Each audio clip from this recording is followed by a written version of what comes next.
ilahi okuyacak, ondan sonra sohbetimize vakit olacak. Bize hakkınızı helal edin ve bizi dualarınıza mahrum etmeyin.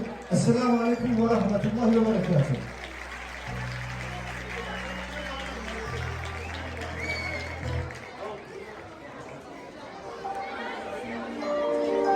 Evet efendim. Bir Kürtçe mevlid okuyalım mı? Hadi bakalım.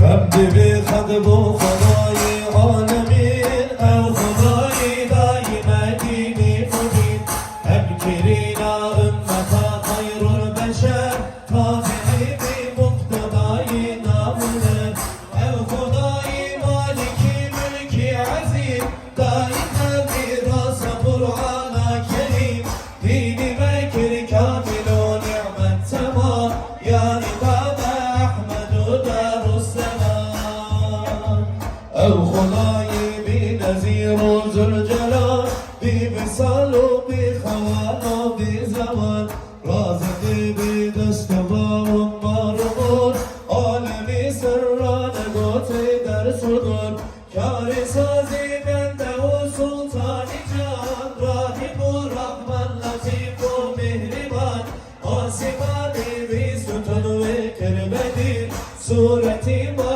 خلقت وعافلي بدار مجد شاهي كريم اهدنا يا رب صراط المستقيم نجد سوچ و خطا کی نوستر نجد احسان و غفران و کرم یا رحم آمید و غازم ابدا جین علا یا محمد و السلام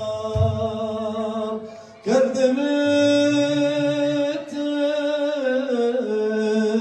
منجع قلب خلاص وعشق شوقك كنت بجان الصلاة الصلاة والسلام عليك يا رسول الله الصلاة والسلام عليك يا حبيب الله الصلاة والسلام عليك يا نبي الله الصلاة والسلام عليك يا رسول الله.